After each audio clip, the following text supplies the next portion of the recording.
লাগাতার 7 দিন সিবিআই দপ্তরে হাজিরার মধ্যেই স্বাস্থ্য ভবনে অফিসার অন স্পেশাল ডিউটির দায়িত্ব দেওয়া হয়েছে আরজি করের প্রাক্তন অধ্যক্ষ সন্দীপ ঘোষকে। বৃহস্পতিবার সকালেই আবারও সিজিও কমপ্লেক্সে পৌঁছে গিয়েছেন সন্দীপ ঘোষ। চিকিৎসক খুনে শুক্রবার থেকে সন্দীপ ঘোষকে টানা জিজ্ঞাসাবাদ করছে সিবিআই।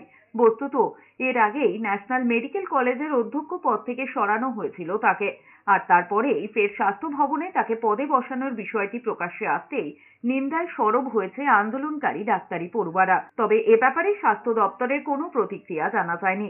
এদিকে আরজিকর কাণ্ডে সংবাদ মাধ্যমের স্বাধীনতায় হস্তক্ষেপ করল না কলকাতা হাইকোর্ট। এই ঘটনায় সংবাদ মাধ্যম যে সংবাদ প্রকাশ করছে তার উপরে সার্বিক নিষেধাজ্ঞা জারির আর্জি জানিয়ে আদালতের দ্বারস্থ হয়েছিলেন আরজিকরের প্রাক্তন অধ্যক্ষ সন্দীপ ঘোষ। বুধবার সেই মামলায় বিচারপতি শম্পা সরকার মামলাকারীর আর্জি খারিজ করে দিয়ে জানিয়েছেন, এই পর্যায়ে সংবাদ মাধ্যমের ওপরে সার্বিক নিষেধাজ্ঞা জারির প্রয়োজন বোধ করছে না কোর্ট। কোনো নির্দিষ্ট সংবাদ নিয়ে আপত্তি থাকলে প্রেস কাউন্সিলের দ্বারস্থ হতে পারেন বা মানহানির মামলা করতে পারেন। এদিন বিচারপতি এও জানিয়েছেন যে জিজ্ঞাসাবাদ সংক্রান্ত খবরে সন্দীপের ভূমিকা নিয়ে কোনো আগাম সিদ্ধান্ত বা মন্তব্য প্রকাশ করা যাবে না।